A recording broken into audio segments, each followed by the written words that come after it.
वैसे जरूरी नहीं है, लेकिन वीडियो को लाइक या डिसलाइक कर दिया करें। मूवी के स्टार्ट में हम एक लड़की सियो बान को देखते हैं जो कि बायोलॉजी की स्टूडेंट थी और वो डीप सी के एनवायरनमेंट और क्रिएचर्स के बारे में रिसर्च कर रही थी। नेक्स्ट डे ऑफिस की पार्टी होती है जिसमें उसका बिल्कुल भी इंटरेस्ट नहीं था, लेकिन वो अपने काम को लेकर इतना सीरियस होती है कि रिसर्च के लिए वो एक हफ्ते का फिशिंग ट्रैवल अरेंज करती है। और यहाँ पर उसके साथ टीम में 6 लोग होते हैं, जिनमें एक था शिप का कैप्टन, उसकी वाइफ फ्रेया, एक शिप इंजीनियर ओमिड और बाकियों के बारे में हम आगे जानेंगे। अब ये लोग अपने सफर पर चलने के लिए तैयारियां करते हैं। फिर हम ओमिड और दूसरे शिप इंजीनियर को देखते हैं जो शिप का इंजन चेक कर रहे थे। इतनी ही देर में वहाँ पर शिप का कैप्टन भी आ जाता है, तो वो दोनों उससे पिछली पेमेंट क्लियर करने का कहते हैं। तब यहाँ पर वो कैप्टन उन्हें पैसे देने का वादा करता है और यहाँ पर हम ये जान पाते हैं कि कैप्टन को पैसों की बहुत जरूरत है, लेकिन उसके पास पैसे है नहीं। एनीवे, वो लोग अपने सफर के लिए निकल जाते हैं। अब यहाँ पर इतने सारे लोगों के लिए सिर्फ 4 ही बेड्स थे। तब सीओ बान का फ्रेंड बताता है कि 3-3 के ग्रुप्स में ये लोग शिफ्ट्स में सोने वाले हैं। हर एक पर्सन को सिर्फ 2 घंटे ही सोने के लिए मिलेंगे। तब ये बात सुनकर सीओ बान काफी परेशान हो जाती है, क्योंकि इतनी कम नींद की वजह से तो सब लोग बीमार पड़ सकते हैं, लेकिन उनके पास और कोई रास्ता था ही नहीं। इसके बाद हम कैप्टन और उसकी वाइफ फ्रेया को देखते हैं जो कि अपनी ट्रिप की अगली प्लानिंग कर रहे थे और उन्हें पता चलता है कि उनकी शिप किसी एक्सक्लूसिव जोन से गुजरने वाली है जहाँ पर जाना सबके लिए मना है, लेकिन अपने प्रॉफिट के लिए वो ये बात सबसे छुपा कर रखते हैं। फिर डिनर के बाद सियो बान सोने के लिए चली जाती है, लेकिन अब क्योंकि उसे नींद नहीं आ रही थी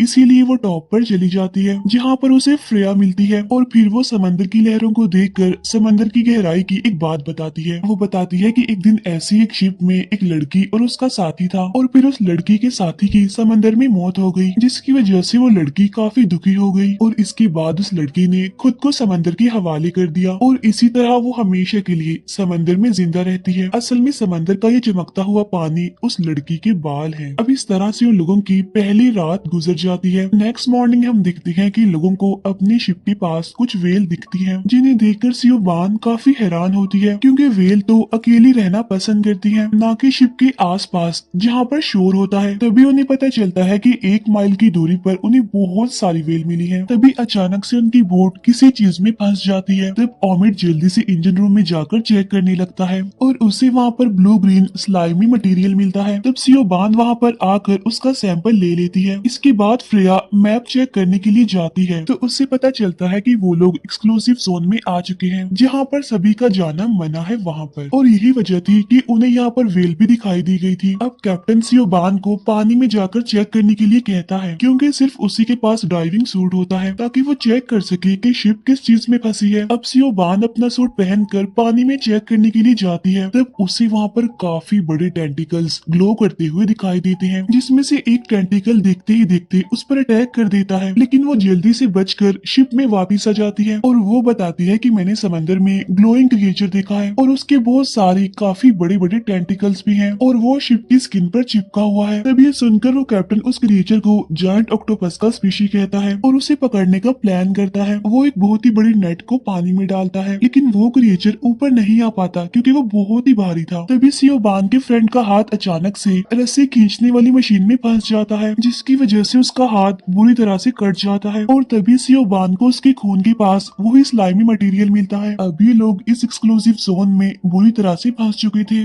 वापस जाने का इनके पास कोई भी रास्ता नहीं था। हेल्प मंगवाने के लिए उनका रेडियो भी खराब हो चुका था और खाना भी बस खत्म होने ही वाला था। अब देखते ही देखते वो सब लोग पैनिक करने लगते हैं। तभी सियो बान को कुछ दूरी पर एक दूसरी शिप नजर आती है, जिसे देखकर टीम के सारे मेंबर्स खुश हो जाते हैं, क्योंकि उन्हें बचाने के लिए अब कोई तो वहाँ पर आ चुका था। अब इसी उम्मीद में वो लोग रेडियो और खाने की तलाश में अपनी बोट के जरिए उस शिप के लिए निकल जाते हैं। जब थोड़ी देर के बाद वो वहाँ पर पहुँचते हैं तो देखते हैं कि इस शिप में तो कोई भी नहीं है।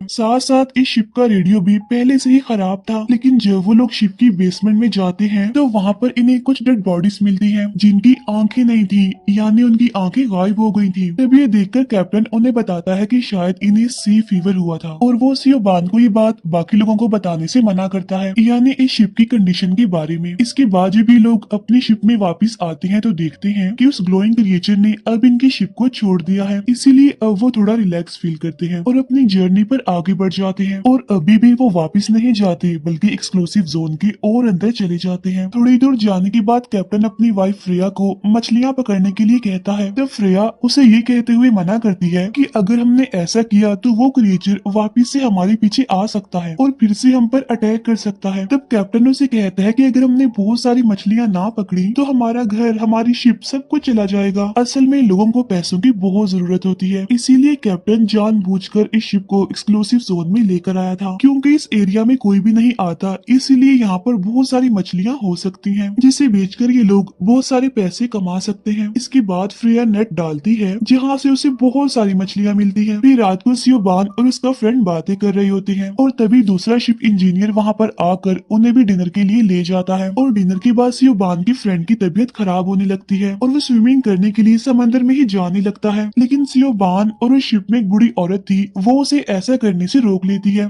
तब सियोबान अपने फ्रेंड को उसका हाथ चेक करने की रिक्वेस्ट करती है जिस पर वो साफ इनकार कर देता है। लेकिन तभी अचानक से उसकी आंखों में दर्द होने लगता है। तब सियोबान उसकी आंखों में अजीब सा नोटिस करती है, लेकिन जब कैप्टन उसकी आंखें चेक करता है तो उसे उसकी आंखों में कुछ भी दिखाई नहीं देता, इसीलिए वो लोग इसे उसका वहम कहकर इग्नोर कर देते हैं। इसके बाद शिप इंजीनियर शावर लेने के लिए वॉशरूम में चला जाता है। उधर सियोबान का फ्रेंड अपनी आंखों की वजह से काफी परेशान होता है, इसीलिए वो उन्हें धोने जाता है और तभी अचानक से उसे सब कुछ धुंधला नजर आने लगता है और देखते ही देखते उसकी पूरी आंखें बुरी तरह से ब्लास्ट कर जाती हैं, जिसकी वजह से उसकी वहीं पर ही मौत हो जाती है। तभी ये देखकर सारे लोग डर जाते हैं और पैनिक करने लगते हैं। तभी सियोबान उन्हें बताती है कि जो स्लाइमी मटेरियल है वो असल में एक पैरासाइट है जो कि शिप के पानी में ही घुस गया है और तभी उन्हें याद आता है कि शिप इंजीनियर अभी तक शावर ही ले रहा है, इसीलिए ये लोग उसे रोकने जाते हैं, लेकिन वो इनकी बात को मजाक समझकर इग्नोर कर देता है और फिर देखते ही देखते शावर में पानी आना बंद हो जाता है और तभी शावर में से वही स्लाइमी मटेरियल यानी पैरासाइट निकलकर उस पर अटैक कर देता है, जिसकी वजह से वो शिप इंजीनियर काफी इंजर्ड हो जाता है। तब सियोबान अपने टीम मेंबर्स को दूसरी शिप की रियलिटी और उसकी कंडीशन बता देती है। इसके बाद कैप्टन सियोबान और ओमिड को हर 2 घंटे के बाद पानी चेक करने के लिए कहता है। इसके बाद ओमिड और सियोबान वाटर फिल्टर चेक करते हैं। तब उन्हें पता चलता है कि उन पैरासाइट ने सारे फिल्टर्स को खराब कर दिया है और फिर देखते ही देखते अगली सुबह भी आ जाती है। तब वो लोग सियोबान के फ्रेंड का फ्यूनरल करते हैं। इसके बाद सियोबान उसी पैरासाइट को दोबारा से शिप पर देखती है, इसीलिए वो उसका सैंपल लेकर माइक्रोस्कोप से चेक करने के लिए जाती है। तब उसे पता चलता है कि असल में स्लाइमी मटेरियल किसी वेल का बैक्टीरिया है जिसमें अब एग्स बनना शुरू हो गए हैं। तब इस बात की वजह से सियोबान काफी परेशान हो जाती है। तब सियोबान और ओमिड उन एग्स को यूवी लाइट से खत्म करने की कोशिश करते हैं, लेकिन वो इसमें नाकामयाब रहते हैं। लेकिन तभी सियोबान को एक आइडिया आता है। वो कहती है कि अगर उन्होंने शिप के पास करंट छोड़ दिया तो वो पैरासाइट मर जाएगा, लेकिन फ्रेया उसे ऐसा करने से साफ मना कर देती है क्योंकि ये शिप उसकी थी और ऐसा करने से काफी नुकसान होगा और इंजन भी खराब हो जाएगा। लेकिन अब क्योंकि उनके पास और कोई रास्ता तो था नहीं, इसीलिए फ्रेया मान जाती है।